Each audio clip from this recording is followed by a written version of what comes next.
दोस्तों, ईरान खाड़ी देशों में चल रहे युद्ध में कहर बनकर बरस रहा है। ईरान ऐसे ऐसे हमले कर रहा है जो किसी ने नहीं सोचा था। दोस्तों, अयातुल्लाह अली खामनेई की मौत के बाद ऐसा लग रहा था कि ईरान पीछे हट जाएगा, अमेरिका के आगे झुक जाएगा, अमेरिका के आगे सरेंडर हो जाएगा, लेकिन ईरान ने ऐसा कुछ नहीं किया। ईरान ऐसे ऐसे हमले कर रहा है, ऐसे ऐसे जवाब दे रहा है, ऐसा ऐसा बदला ले रहा है कि इतिहास याद रखेगा। ईरान ने बात कही भी थी कि हम ऐसा जवाब देंगे, ऐसा बदला लेंगे कि इतिहास याद रखेगा। ऐसा कभी किसी ने किसी के साथ बदला नहीं लिया होगा जैसा अब हम बदला लेंगे, और ईरान बिल्कुल वैसा कर रहा है। दोस्तों, इसी के साथ एक बड़ी खबर ये आ गई है कि नेतन्याहू के दफ्तर पर हमला हुआ है। नेतन्याहू भी सेफ नहीं है, पूरा का पूरा इजराइल बंकर बना दिया गया है। पूरे इजराइल में चीख पुकार मची हुई है।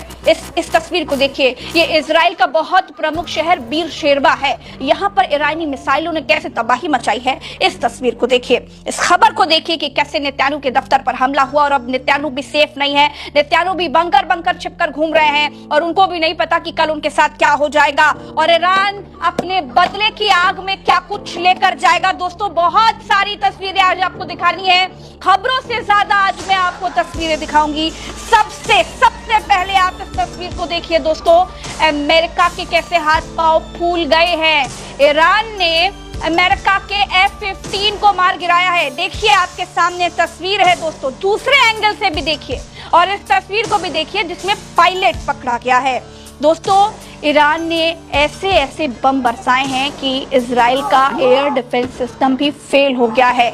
इजराइल के हाथ पांव फूल गए हैं, इजराइल भी नहीं समझ पा रहा है कि क्या हो रहा है। अब देखिए, इस तस्वीर को देखिए और समझिए कि ईरान का जो बदला है वो किस तरफ जा रहा है। ये बहुत भयानक युद्ध की तरफ जा रहा है, और ईरान क्या कुछ लेकर जाने वाला है। दोस्तों, सबके दिमाग में एक तस्वीर बनी जब अली खामनेई की मौत हुई कि किसी भी देश के सुप्रीम लीडर को ऐसे कोई देश कैसे मार सकता है, ये तो आतंकवादी घटना है। और जब एक स्कूल में मिसाइल गिरी थी तो कितने मासूम बच्चे, 150 मासूम बच्चे मार दिए गए थे। तो ये सवाल लोगों के मन में आ रहा था, आखिर कोई इतना क्रूर कैसे हो सकता है, आखिर इतनी किस बात की दुश्मनी थी जो छोटे छोटे मासूम बच्चों को भी इन्होंने नहीं बख्शा। इसके पीछे तो लोगों को इंसानियत दिखानी चाहिए थी। तमाम मुस्लिम देश हैं जिनको ईरान के साथ खड़े होकर बताना चाहिए था कि जो ईरान के साथ हुआ ये गलत हुआ, लेकिन किसी ने भी ईरान का साथ नहीं दिया। ईरान अकेले खड़ा रहा, और अब ईरान अकेले लड़ रहा है, पूरी दुनिया से अकेले लड़ रहा है,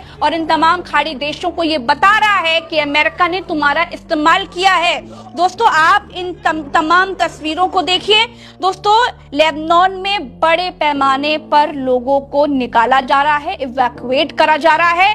ईरानी मिसाइलों से ऐसा डर है कि पूरा का पूरा देश बंकर बन गया है। देखिए इस तस्वीर को। दोस्तों, सऊदी पर भी ईरान की मिसाइलें भारी पड़ रही हैं। सऊदी अरब में ऐसे ऐसे हमले किए हैं ईरान ने, क्योंकि इसके पहले ये खबरें आई थी कि सऊदी के जो प्रिंस हैं उन्होंने ही अमेरिका को ये आश्वासन दिया था कि ठीक है, आप ईरान पर हमला कीजिए।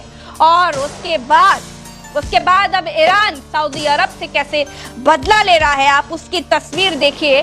सऊदी अरब की एक बहुत मशहूर ऑयल रिफाइनरी है अरामको, उस पर कैसे मिसाइल दागी गई है, कैसे हमला हुआ और कैसे निस्तनाबूद कर दिया गया है, आप उस तस्वीर को देखिए। सब कुछ आपकी आंखों के सामने है। दोस्तों, कुवैत में भी अमेरिकी एयरबेस को तबाह कर दिया गया।